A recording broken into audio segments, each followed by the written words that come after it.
A very good morning to everyone and welcome to today's session. आज का हमारा topic है on exercises for abdominal muscles. So थोड़ा उस बारे में पहले एक ब्रीफ में डिस्कस कर लेते हैं, then we will start with the exercises कि एब्डोमिनल मसल्स की एक्सरसाइज हमें क्यों करनी चाहिए, या फिर जैसे आज हम बात करने जा रहे हैं कि डाइजेशन से उसका क्या रिलेशन है. सो जो हमारे बॉडी का कोर कहते हैं, जिसे starting just below the diaphragm. Diaphragm अगर हम अपना पैल्पेट, जैसे हमने कई बार किया है ब्रीदिंग के दौरान, जहां से उंगली एकदम अंदर को चली जाती हैं, from the upper part of the diaphragm पूरा आगे फ्रंट में एब्डोमिनल्स होते हैं, पीछे there are the extensors of back. ये पूरा जो एरिया है हमारा कमर से लेके पीछे बैक, सामने पेट की ओर, इसे बॉडी का हम कोर कहते हैं. और कोर हम इसे क्यों कहते हैं? क्योंकि हमारे जो वाइटल ऑर्गन्स हैं वो इस एरिया में है. हमारा लगभग you can say 80% of the digestive system वो पूरा इसी एरिया में रिजाइड करता है. देन उसी के साथ साथ जो हमारा लंबर स्पाइन है, उसके जरिए जितने भी नर्व रूट्स निकलती हैं वो पीछे की ओर रिजाइड करती हैं, and they supply the entire abdominal viscera also, and they supply the lower legs also.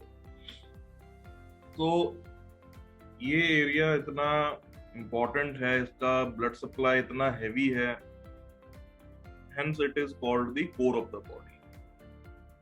अब उस कोर के अलग अलग जो हिस्से हैं, जैसे हम बात कर रहे हैं कि फ्रंट है, एक बैक है, और हर पार्ट का अपना एक पर्टिकुलर फंक्शन है जो वो फुलफिल करता है. तो उसी में एब्डोमिनल्स के बारे में आज हम बात कर रहे हैं. The front of the core muscle and the part which I would say is the most heavily padded area of the core muscles. Front की तरफ उसको इतनी हैवी पैडिंग की जरूरत इसलिए है क्योंकि पीछे जो हमारा जो लोअर बैक है, जहां हमारा स्पाइन है, ऑल्दो कभी कभार उसमें पेन होता रहता है, आता जाता रहता है pain. Sometimes it is more of a chronic back pain, sometimes it is more of an acute back pain. थोड़ा टाइम हुआ देन चला गया. बट किसी भी तरह की एक्सटर्नल इंजरी से जो हमारा लोअर बैक है वो कुछ हद तक प्रोटेक्टेड होता है अपने आप. वो उसका स्ट्रक्चर इस तरह से बना हुआ है कि वो अपने आप को इंजरी से बचाने के लिए ही बना. Although again not all times it can save itself, but it tries its best कि खुद को चोट ना पहुंचाए. वहीं जो सामने की तरफ है, सामने क्योंकि जैसे मैंने बताया हमारे सभी जो इतने हैवी ब्लड सप्लाई वाले जो ऑर्गन्स हैं, हमारा स्टमक है, हमारे इंटेस्टाइन है, हमारा लिवर है, ये सारे जो ऑर्गन्स हैं they are in the front of the core. तो इनको बचा के रखना ज्यादा जरूरी है, बिकॉज हल्का सा भी इन पर एक्सटर्नल कोई इम्पैक्ट जरा जोर से पड़े तो it can cause very heavy internal bleeding. And the problem with internal bleeding is कि कई बार काफी ज्यादा होती रहती है अंदर ही अंदर, तो पता भी नहीं चलता until it is a lot of blood has accumulated, तब तक जाके पता लगता है, फिर बहुत प्रॉब्लम हो जाती है. सो उससे बचाने का एक मैकेनिज्म है ये बॉडी का. Sometimes it succeeds, sometimes it doesn't, but it is what it is. Nature का अपना एक तरीका है खुद को बचा के रखने का. सो उसमें हम बात कर रहे हैं एब्डोमिनल्स के बारे में and how they help in digestion. Since stomach से लेकर पूरा नीचे जो इंटेस्टाइन का लोअर एंड होता है वहां तक सारा जो हमारा डाइजेस्टिव ट्रैक्ट है वो इसी एरिया में कन्फाइंड है. एब्डोमिनल्स उसको ना केवल बाहर के एनवायरनमेंट से बचा रहे हैं, बल्कि उसके साथ साथ व्हेन दे कॉन्ट्रैक्ट, जब हमारे एब्डोमिनल्स एकदम से ऐसे सिकुड़ते हैं, अगर हम सपोज करिए अगर हम क्रंचेस कर रहे हैं जैसे अगर उस टाइम पे, या फिर if we need to bend forward and pick something up from the ground, उस टाइम पे वो एब्डोमिनल्स अंदर की ओर श्रिंक होते हुए पुल होते हैं, and they put some pressure on the stomach, they put some pressure on the intestines. Stomach पे pressure लगाने से they aid in digestion by breakdown of food. आपने जो भी खाना खाया वो अपने आप, वैसे तो वो ब्रेक डाउन हो ही जाता है स्टमक में। स्टमक का नेचर ही ऐसा है, उसका अंदर का एनवायरनमेंट ऐसा है कि it is made to break the food down in such a way कि हम उसे इजीली डाइजेस्ट कर पाए। और उसके लिए पेट के अपने जो मसल्स हैं वो इंडिपेंडेंटली मूव कर सकते हैं, just like our cardiac muscles. जो स्टमक की पूरी लाइनिंग होती है उसके muscles they have involuntary action, यानी कि वो हमारे कंट्रोल में नहीं है, हम उसे अपनी मर्जी से चला नहीं सकते, अपनी मर्जी से हम बंद नहीं कर सकते। अगर वो चलता है तो वो अपने हिसाब से चलता है, अगर वो बंद भी होता है किसी कारण से तो बंद भी वो अपनी मर्जी से ही होता है। We can not do anything about it. The only thing is कि अपना डाइट अच्छा रखें तो that whole process becomes much simpler for the stomach also. Then secondly जब हम बढ़ते हैं इंटेस्टाइन्स की तरफ, इंटेस्टाइन्स में खाना जो भी हमारा जब जाता है उसमें से जितने भी टॉक्सिन्स अगर कुछ हैं तो वो रिमूव करने होते हैं। वाटर का एब्जॉर्प्शन बहुत जरूरी है। Water is never absorbed in the stomach, it is always absorbed in the intestines. Then thirdly उससे जो भी आपका न्यूट्रिएंट्स निकलते हैं, न्यूट्रिएंट्स को भी बॉडी में अलग अलग हिस्सों में पहुंचाना, चाहे वो उसमें शुगर है, चाहे उसमें प्रोटीन्स हैं, चाहे उसमें कार्बोहाइड्रेट्स हैं, वो सभी इंटेस्टाइन से ही निकल के बाकी बॉडी में एब्जॉर्ब होते हैं। And intestine itself is quite a long vessel. वो अगर आप इंटेस्टाइन को पूरा एंड टू एंड अगर आप खोलकर देखें तो जो हमारे पेट की आते हैं, starting from the ending of the stomach, जहां से इंटेस्टाइन स्मॉल इंटेस्टाइन का जहाँ पे आके उस पे जंक्शन होता है, वहां से up till the level of the rectum हमारा जो इंटेस्टाइन्स है along with its two parts, small and large intestine, it can be anywhere between 26 to 27 feet.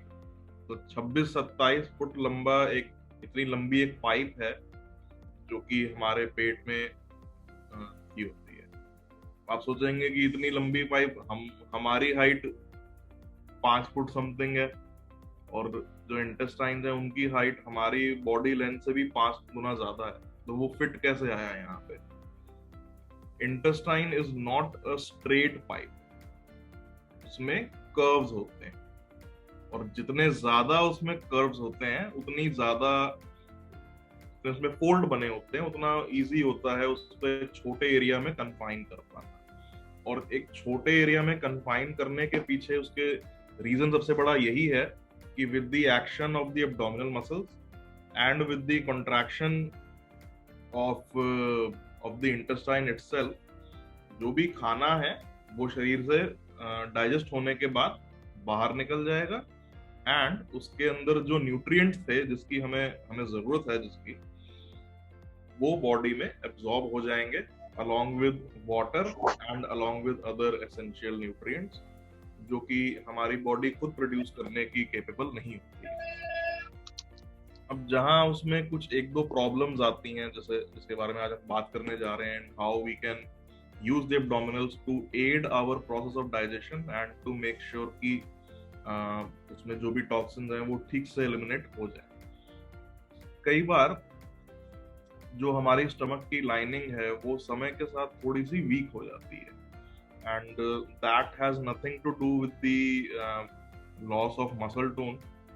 Muscle tone का रिड्यूस होना in elderly age although is very common, but जो stomach का lining है वो अपने आप ही समय के साथ it starts to wear of.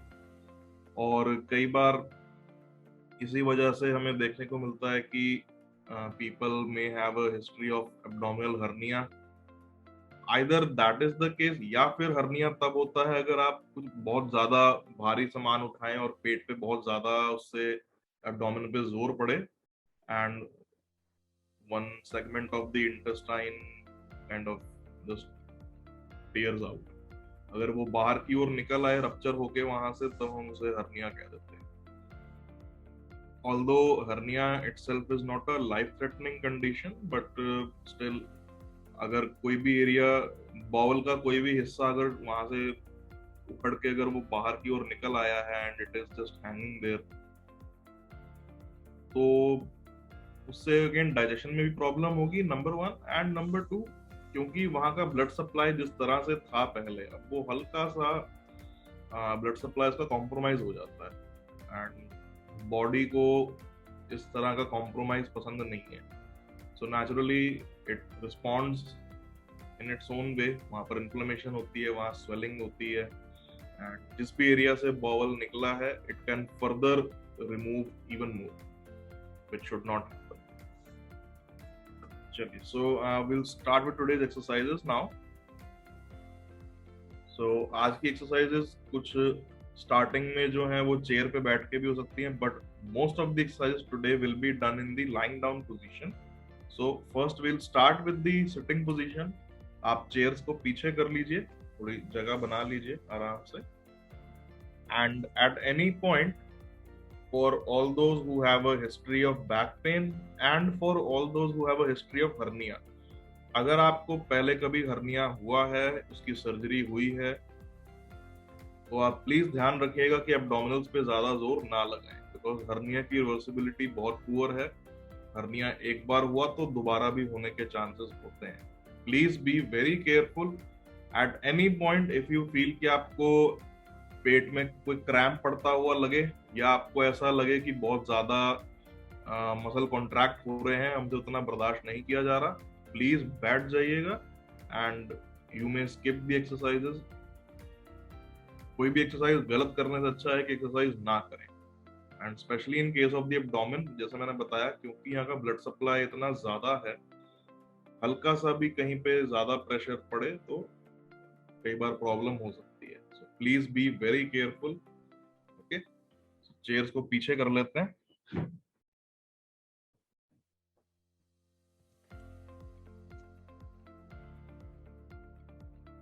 आप पीछे की ओर इस तरह से लीन करके बैठेंगे ताकि आर्मरेस्ट के ऊपर हाथ इस तरह से रख पाए, पैरों को आस पास जोड़ के रखेंगे,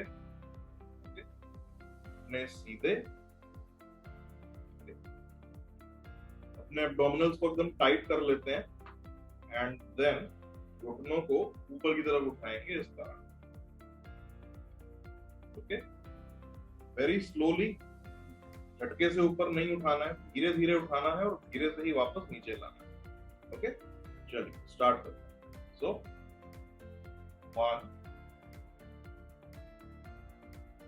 2 3 4 5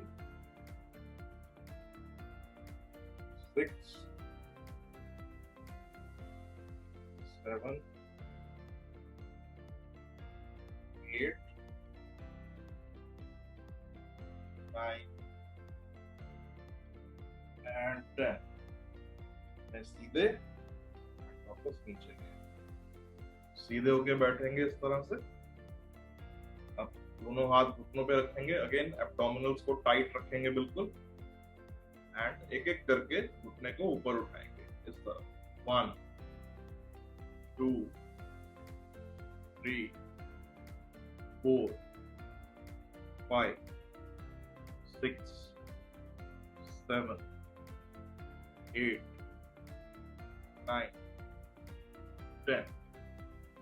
एक बार और, 1 2 3 4 5 6 7 8 9 10। रिलैक्स, वो पैर नीचे। अब फॉर द नेक्स्ट एक्सरसाइज आप चेयर से एक बार खड़े हो जाइए।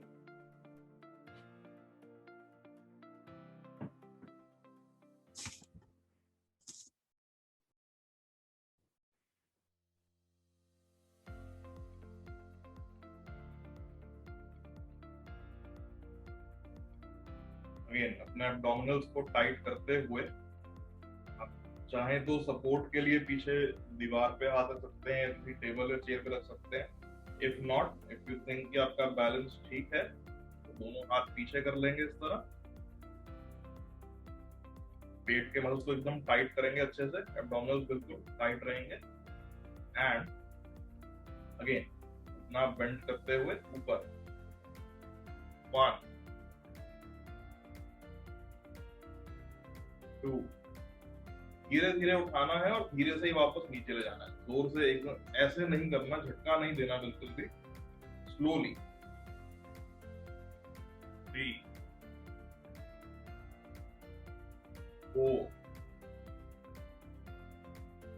5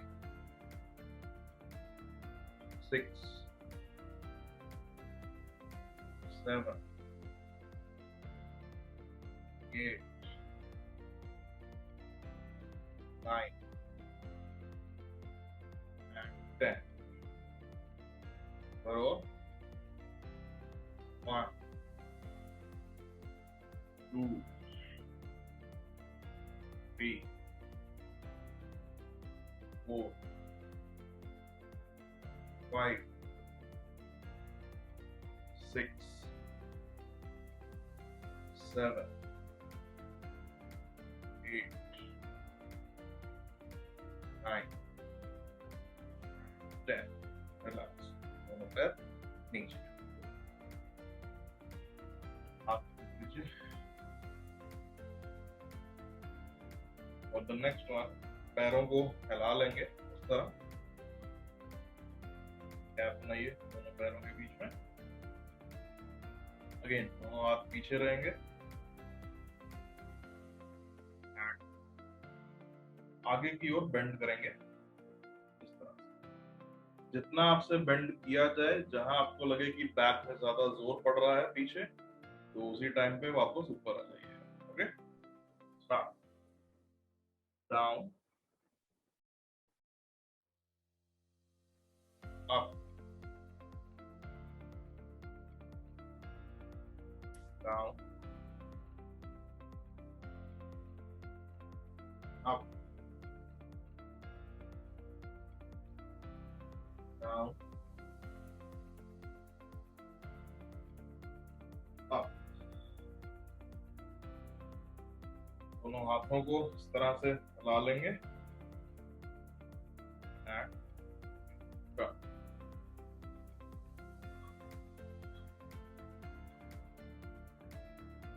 स्पीड से,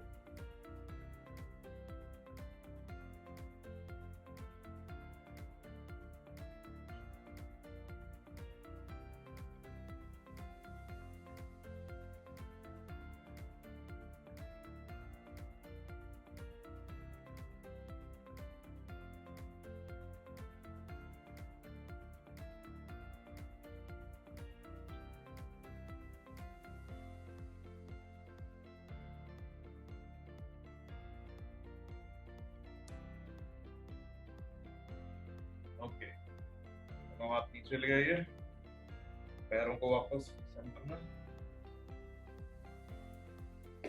so for the next set of exercises, ये सभी एक्सरसाइजेस ज्यादातर लेट के होती हैं, so you can now just adjust your camera. अगर आप इन पे लेट के अगर आप कर पाए एक्सरसाइज, पहले आप देख लीजिए कि कैसे करनी है, then you can follow them along with me. Okay, मैं भी अपना कैमरा टर्न कर रहा हूँ उस तरह, just keep it.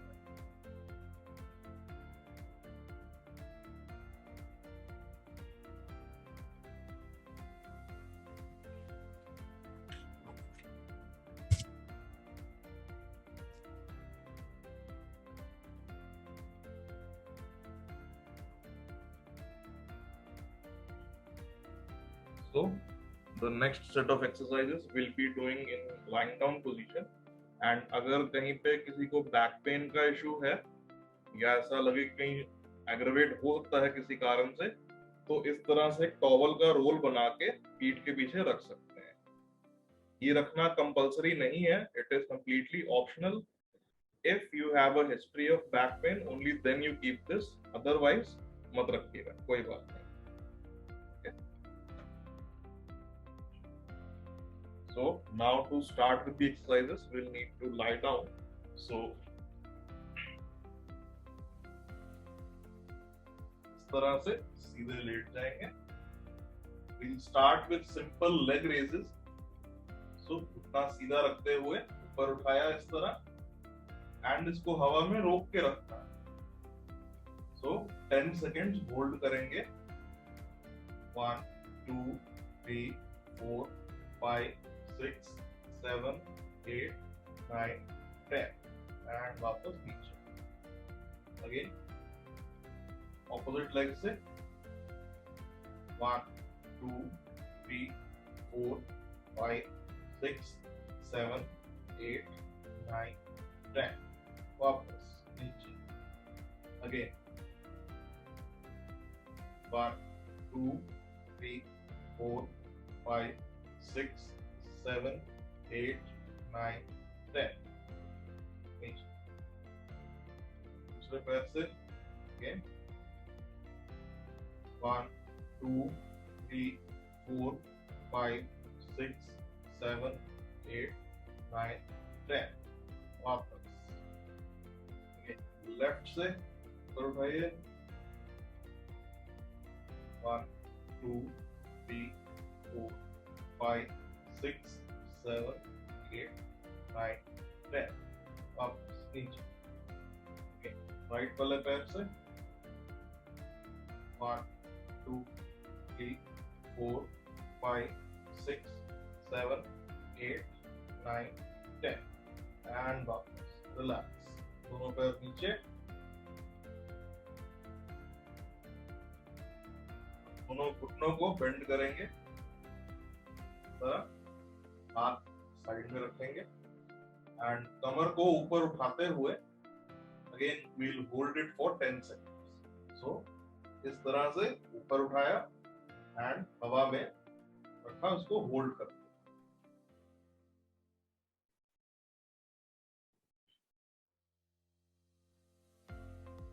Down up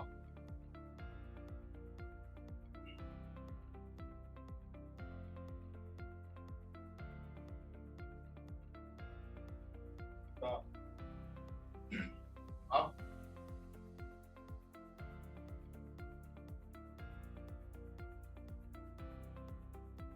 down up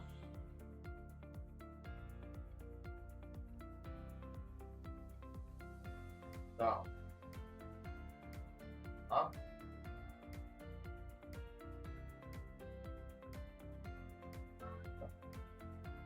दोनों पैर सीधे कर लीजिए.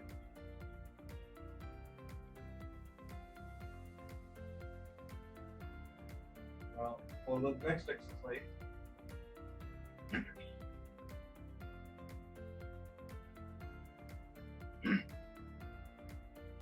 को एक एक करके ऊपर उठाएंगे, लेकिन ध्यान रखना है कि पीठ पे बहुत ज्यादा जोर ना पड़े.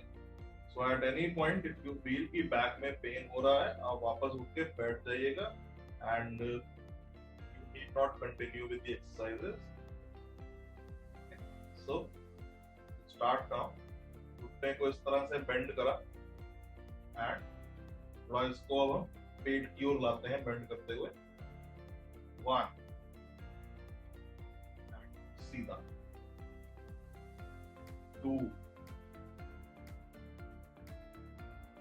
3 4 5 6 7 8 9 10 नीचे. Now with the opposite leg, इस तरह से घुटने को बेंड करेंगे and 1 2 3 4 5 6 7 8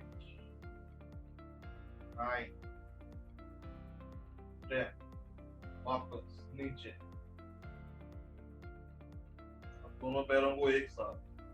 so for this one, अगर आप बेड के किनारे के पास है तो पीछे की ओर इस तरह से हाथ रख लें, take support of the bed, इस तरह से पीछे किनारे पे हाथ रखेंगे, दोनों घुटनों को एक साथ ऊपर उठाएंगे इस तरह, एंड 1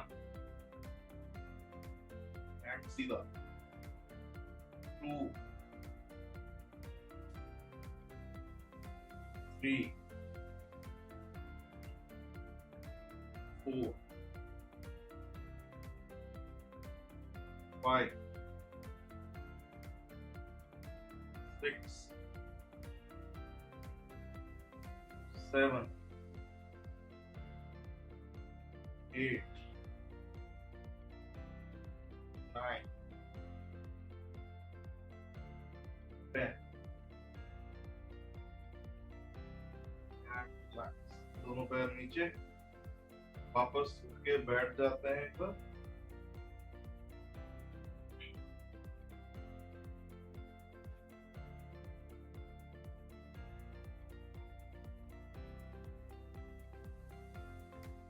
दो मिनट का ब्रेक लेते हैं। Specially if you are a beginner, तो आप नोटिस करेंगे कि एब्डोमेन से ज्यादा पीछे या तो पीठ पे जोर पड़ता है, और अगर पीठ पे नहीं तो आगे थाइस के ऊपर बहुत ज्यादा मसल कॉन्ट्रैक्ट होते हुए फील होते हैं। वापस चेयर्स पे आ जाते हैं।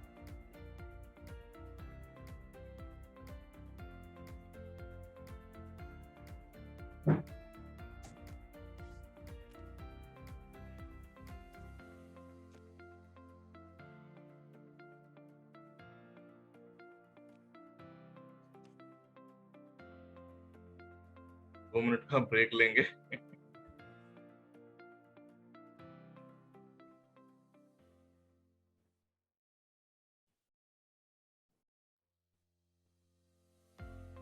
एब्डोमेन हमारी बॉडी का एक ऐसा सेगमेंट है जो कि हम बहुत ज्यादा यूज नहीं करते हैं अपनी डेली लाइफ में, other than the process of digestion, जैसे मैंने बताया उसमें ये हेल्प करता है। उसके अलावा हमारी डेली एक्टिविटीज में एब्डोमिनल्स ज्यादा हेल्प नहीं करते हैं हमारी, और इसीलिए जब हम इनकी एक्सरसाइज करते हैं कोई भी, we feel a lot of pressure near this area.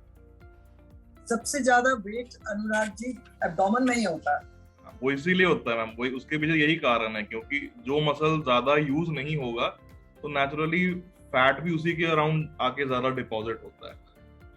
इसीलिए स्पेशली फ्रंट में तो इतना ना भी हो, जो जहाँ साइडों में यहाँ पे ये जो होता है, ये साइड वेस्ट लाइन के साथ का जितना भी फैट होता है, ये रिमूव करने में बहुत टाइम लगता है। सामने जो इधर की तरफ है ये फिर भी रिमूव हो जाएगा एक बार को, but this takes a lot of time, specially in males. Gents में तो और देर लगती है इसको। लेडीज में फ्रंट में on the stomach and abdomen. Ladies का फ्रंट में इसलिए होता है मैम क्योंकि वहां पे देखिए ना, एब्डोमिनल विसरा थोड़ा सा जेंट्स का थोड़ा डिफरेंट है, लेडीज का थोड़ा डिफरेंट है, and naturally the whole process of pregnancy, then baby जब तक डिलीवर होता है, चाहे वो सिजेरियन हो चाहे वो नॉर्मल डिलीवरी हो, कोई भी हो, तो naturally that front of the abdomen in case of females requires more a bit heavier padding than males. तो इसीलिए हाँ, आपका फ्रंट की तरफ थोड़ा ज्यादा होता है। मेल्स में it is on the sides, ये जल्दी जाता भी नहीं है, बहुत ही हीट टाइप का फैट है, जाता नहीं है जल्दी। 2 मिनट का ब्रेक लेंगे, then will continue with the next set of exercises. At any point अगर किसी को भी लगे कि बैक में पेन ज्यादा है, या लगे कि एब्डोमेन पे कुछ ज्यादा क्रैम्प पड़ता हुआ फील हो रहा है, आप प्लीज रुक जाइएगा। स्पेशली अगर पैरों के साथ करते हुए हुआ था दर्द। हाँ जी, जब लेट के करी थी, दोनों पैरों के साथ जब करी थी तब दर्द हुआ था ज्यादा। एक्चुअली में एक एक पैर यूज करके फिर भी आसान होता है। जब दोनों पैर एक साथ उसमें आके भी नहीं व्हेन वी हुआ। पुश फॉरवर्ड, जब हम पैर से आगे धक्का लगाते हैं तब बहुत जोर पड़ता है, तभी ब्रेक दिया है। नॉट इजी, कोर की एक्सरसाइज इजी नहीं होती कभी भी। हम भी जब करते हैं तो अगले दिन कुछ और करने की हिम्मत नहीं होती। साइकिलिंग भी तो करते हैं ना लेट के। हम साइकिलिंग जब हम स्टार्ट करते हैं तो वी ऑलवेज से कि रेजिस्टेंस का नॉब 0 पे रखिए। वो इसलिए होता है ताकि लेट के पैरों से lying down when you do that. नहीं वो नहीं करनी चाहिए वो आपको। साइकिलिंग वाइल लाइंग डाउन, जो मतलब Yes. पेडलिंग जो करते हैं मूवमेंट हवा में, वो एटलीस्ट मैं अपनी ओर से पर्सनली इस एज में नहीं रेकमेंड करता हूँ। क्योंकि हल्का सा अगर कोई बैक का मसल कहीं पे पुल हुआ, या यही जैसे मैंने बताया कि एब्डोमिनल्स में अगर कोई मसल पुल हो गया तो बहुत प्रॉब्लम हो जाएगी। आज से 30 साल पहले अगर करने को कोई कहता तो मैं मना नहीं करता। नहीं डॉक्टर, अभी मेरे को मना करना योगा वाले कराते हैं। हाँ जी, सारे योगा वाले साइकिलिंग करने बताते हैं। Right. मॉर्निंग में जो योगा करते हैं उसमें तो कराते हैं, उसमें तो हम करते हैं रोज। जिनको प्रैक्टिस है शुरू दिन से, देखिए जो योगा के जो ट्रेनर हैं, they have been practicing for a long time, but for a beginner I don't recommend. Unless आप अगर बहुत पहले से करते आए हैं और यूज्ड टू हैं उसके, तब बात अलग है। इवन देन आई सजेस्ट कि आप 10 रोटेशंस पूरे करिए, देन पैर नीचे ले आइए, then you take a break for 1 minute, देन दोबारा उठाइए, फिर 10 रोटेशंस पूरे करिए, फिर वापस पैर नीचे करिए। एट अ स्ट्रेच ज्यादा नहीं करनी चाहिए। बाकी हर डॉक्टर का अपना अपना अप्रोच है। सम पीपल से कि कर सकते हैं, सम से नहीं कर सकते। मैं अपनी ओर से ज्यादा रिस्क नहीं लेता, इसलिए मैं मना करता हूं। 10 repetitions are enough. 10 repetitions enough. One time rest for 1 minute. हाँ 10 रेपिटेशंस करके अगर 3 सेट भी पूरे कर लिए तो बहुत 3 है। सेट में आपने 30 रोटेशंस कर लिया, यानी कि 30 rotations specially with both legs bent, clockwise anti clockwise बहुत। बहुत। उससे ज्यादा हमारे एब्डोमिनल लाइनिंग झेल भी नहीं सकती है इससे। And again hernia although life threatening नहीं होता, या फिर इवन जो सर्जरी होती है it is minimally invasive now. पहले तो बहुत मेजर प्रोसीजर होता। पहले तो एक टाइम पे जो इंसिजन होता था वो मतलब काफी बड़ा, पूरा नाभि से होते हुए साइड में, it used to be a incision of at least like 7-8 inches. अब जब से लैप्रोस्कोपिक सर्जरी इंट्रोड्यूस हुई है तो it has become relatively easy, but why to put someone in a situation जहां पे उसको वो बाद में करवाना पड़े। सो मैं इतना रिस्क नहीं लेता अपनी ओर से। चलिए, so now to continue with the rest of the exercises. Again chair पे बैठ के भी हो सकती हैं, सो चेयर्स को दोबारा पीछे कर लेते हैं।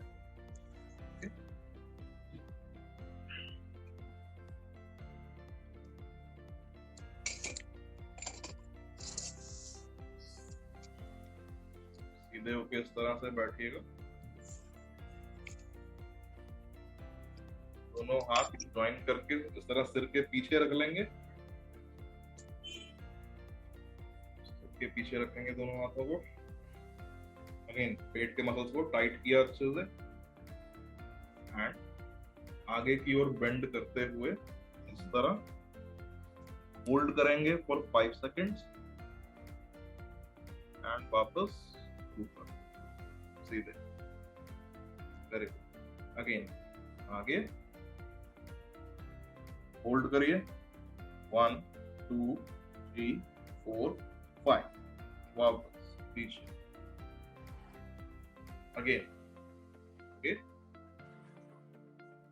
1 2 3 4 5, पीछे। अगेन आगे, 1 2 3 4 5, वापस। बार और आगे ले जाइए। 1 2 3 4 5 वापस अगेन 1 2 3 4 5 वापस पीछे। दोनों हाथ नीचे ले आइए।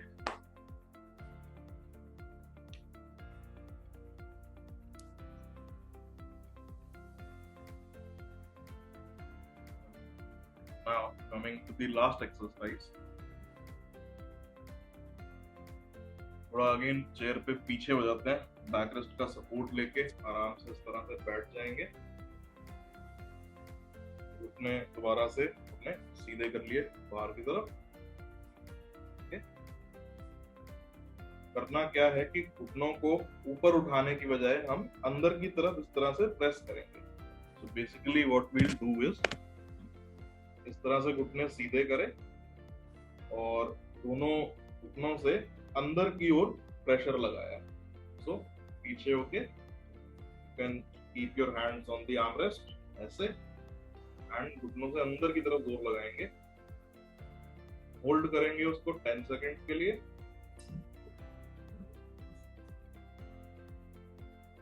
And relax. एक बार और घुटने सीधे और अंदर की तरफ प्रेस करेंगे। 10 सेकेंड होल्ड करेंगे।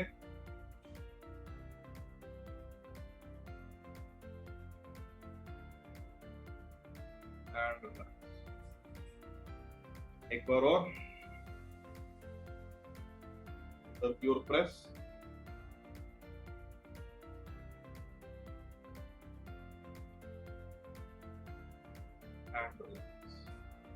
Last time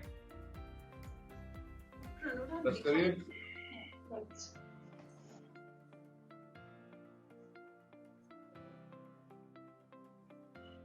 relax.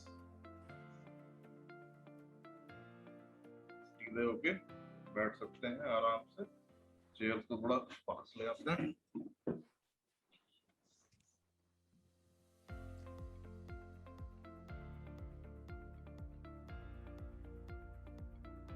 स्पेशली जब किसी को अगर कोई कॉन्स्टिपेशन का इशू होता है उस टाइम पे, जो अभी स्टार्टिंग में जो मैंने एक्सरसाइज बताई थी दो, the one while sitting on the chair, if you bend your knees towards you first, then secondly अगर आप लेट के अगेन एक एक करके घुटने को पेट के पास लेकर आए।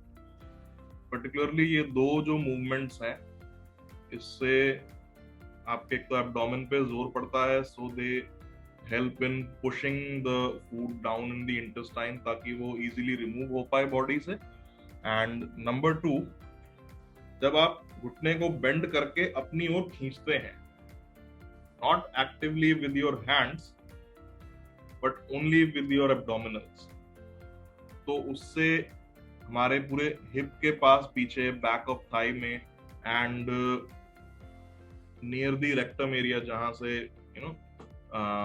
द टॉक्सिन्स आर एलिमिनेटेड, तो उस एरिया में जब स्ट्रेच पड़ता है it becomes easy for the body to remove all the waste. तो कई बार एक बार ये रिपीट कर देंगे ये वाली जो आप बता रहे हैं चेयर। हाँ जी सर, मैं अभी एक बार रिपीट कर देता हूँ। I'll repeat this just once. Thank you. Okay. So, especially in the morning time, अगर कभी किसी भी तरह की डिफिकल्टी अगर लगती है तो उस टाइम पे जैसे पहले योगा में लोग कहते हैं कि वज्रासन करना चाहिए। Vajrasana is very beneficial, no doubt, बहुत अच्छा एक्सरसाइज है आपके घुटनों की और specially the front of the thigh muscles, उनको स्ट्रेच करने का एक बहुत अच्छा तरीका है। And at the same time digestion में भी वो काफी हेल्पफुल होता है। But not for senior citizens, not for senior citizens. जी, सीनियर सिटीजन के लिए तो योगा सर मना कर देते हैं। मैं वही कहने वाला था अभी कि after a certain age vajrasana थोड़ा डिफिकल्ट हो जाता है, स्पेशली अगर आप ऐसे पैर अंदर की तरफ उसमें क्योंकि फोल्ड करके बैठना होता है, उसमें पैर आप सीधे नहीं रह सकते। एक्चुअली में अंदर की ओर पैरों को फोल्ड करना होता है, तो व्हेन यू सिट डाउन तो आपके पूरे जो फ्रंट ऑफ थाई के मसल्स हैं वो बहुत ज्यादा स्ट्रेच होते हैं, जो लिगामेंट्स हैं घुटनों के वो बहुत ज्यादा बेंड होते हैं beyond their elastic capacity, and वहां पे फिर कई बार लिगामेंट टियर होने का भी डर होता है। तो वज्रासन अगर आप करते आए हैं, again if you have been practising it for a long time, आप करिए। अगर if you are just a beginner तो now is not a good time to start doing Vajrasana. उसके बजाय अभी जो दो मैंने बताई हैं exercises, I will just repeat them once again, you can see. और अगर मॉर्निंग टाइम में किसी तरह का डिफिकल्टी कहीं पे लगता है तो hopefully these two movements can help you. So the first one that we started with was chair पे बैठ के लीन बैक लाइक दिस, पैरों को पास पास रखेंगे एंड घुटनों को ऊपर की ओर उठाएंगे। So you will do this 10 times. बस ये ध्यान रखना है कि पेट के मसल्स बिल्कुल कॉन्ट्रैक्टेड रहेंगे, इनको ढीला नहीं छोड़ना है, एंड ब्रीदिंग नॉर्मल रखनी है। कई बार लोग क्या करते हैं कि एब्डोमिनल टाइट करने से पहले they take a deep breath in और रोक लेते हैं। सांस रोकनी बिल्कुल नहीं है, नॉर्मल ब्रीदिंग चलती रहेगी। So sit like this and 1 2 3 4 5। इस तरह से 10 टाइम्स आप कर सकते हैं। Then the second exercise, while lying down, similarly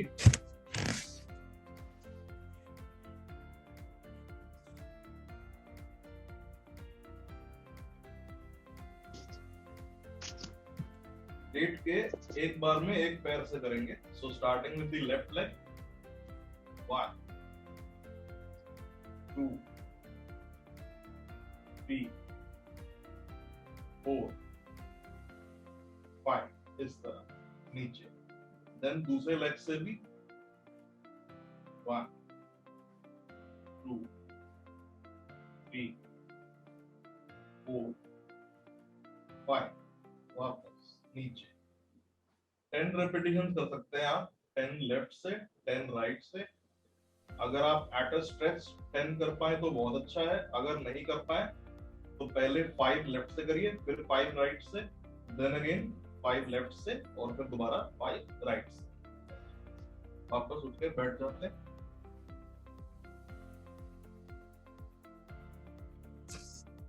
thank you doctor Anurag. Most welcome sir.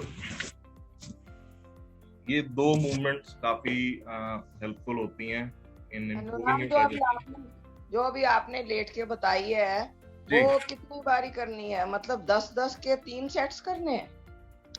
आप स्टार्ट करिए पहले एक सेट से, क्योंकि स्टार्टिंग में एक भी करना थोड़ा मुश्किल होता है। If you can do 1 set easily without any fatigue, only then you progress towards 2 set. 3 set थोड़े ज्यादा हो जाते हैं, 3 हर कोई नहीं कर पाता, और स्पेशली स्टार्टिंग में तो बहुत पेनफुल भी होता है कई बार। So always start with 1 set.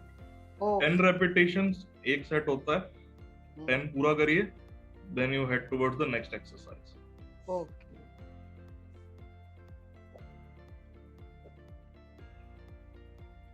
सो अगर और कोई क्वेश्चन है तो आप पूछ सकते हैं, otherwise we can close the meeting for today.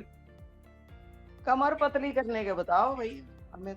Ma'am ये सारी एक्सरसाइज कमर पतली करने के लिए ही थे। होती नहीं है, करते तो रोज है, होती अब मैम वो मैंने कहा ना, जो कमर पे जो यहाँ जो आप यहाँ पे कह रहे हैं ना, साइडों में इधर, हाँ तो मैंने कहा ना ये वाला फैट बहुत डीट होता है, ये जाता नहीं है जल्दी, किसी का भी नहीं जाता, हमारा ही नहीं जा रहा भाई। क्या करें, अब ये तो बढ़ गया तो मिलता ही नहीं ना।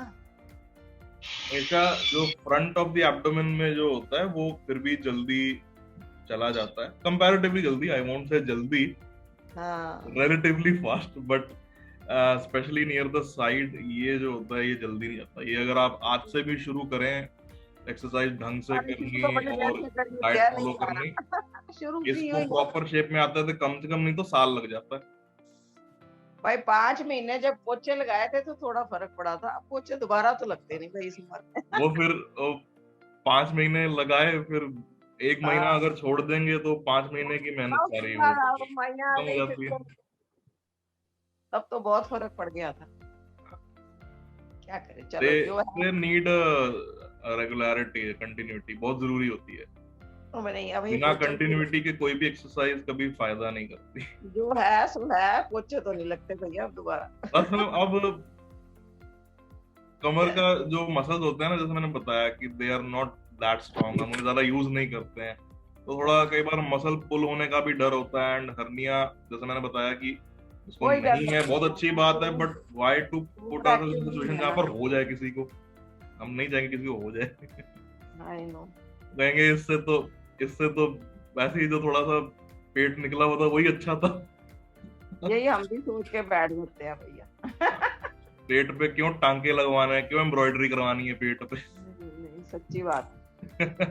उससे ऐसे ही ठीक है। बिल्कुल। चलो, thank you, so nice. Excuse me doctor Anurag, हाँ जी एक्सक्यूज मी, जो आपने लेट के एक्सरसाइज कमर को ऊपर उठाने वाली बताई, हाँ जी, लेट के घुटने मोड़ के और कमर को ऊपर उठाने, वो how much time it is to hold, we have to hold how much time for you? 10 seconds ma'am, you have to hold for 10 seconds। अगर किसी कारण से लगे कि 10 नहीं उठा पा रहे हैं या बैक में पेन हो रहा है, then initially you should start with 5 seconds। If there is no pain then 10 seconds। लेकिन डॉक्टर बैक पेन के लिए भी तो आप यही एक्सरसाइज बताते हैं ना? हाँ बैक जी, पेन के लिए भी तो यही बताते हैं, सेम बताते हैं यही। एक एक्सरसाइज के एक से ज्यादा बेनिफिट हो सकते हैं, although it targets the lower back muscles, but at the same time digestion को भी थोड़ा इम्प्रूव करने में वो हेल्प कर सकता है। ठीक है, तो बैक पेन के लिए भी ये कर सकते हैं ना? ध्यान देना होगा। हाँ जी, बैक पेन के लिए भी ये कर सकते हैं? जी जी, बैक पेन के लिए भी कई बार ऐसा भी होता है कि देखिए, बैक पेन के पीछे बहुत सारे कारण होते हैं। To come to a differential diagnosis as far as lower back pain is concerned, it's not that easy, बहुत tricky होता है। कई बार जो हमारा abdominal viscera है पूरा, जो हमारा stomach है या हमारा intestine है, they tend to push the spine backwards also. Not always, it's quite a rare thing, but कभी-कभी ऐसा देखने को मिलता है कि पूरा abdominal wall जो है वो स्पाइन को पीछे की ओर धकेल रहा है, और जब वो स्पाइन को पीछे धकेलता है तो उस टाइम पे जितने भी वहां नर्व रूट्स हैं दे गेट कंप्रेस्ड, और बैक में बहुत सीवियर पेन होता है, और वो पैर नीचे पैरों में रेडिएट होता हुआ फील होता है कई बार। तो लोगों को जो लगता है कि हमें कोई नर्व एंट्रैपमेंट है ड्यू टू पुअर पोस्चर और may be due to some spinal cord injury, वो इंजरी ना होके कई बार ये भी एक प्रॉब्लम निकल आती है अपने आप में। और ये हर्निया में भी होता है कई बार। Sometimes the part of the intestine that is cut off, वो निकल के पीछे स्पाइन के पास जाके ऐसे चिपक जाता है। इफ दैट हैपेंस तो बहुत दिक्कत हो जाती है उसमें। ठीक है, thank So I think we can conclude the session for today. So thank you so much to everyone for joining in, and आप सबसे अब हम मिलेंगे कल। अपना ख्याल रखिएगा।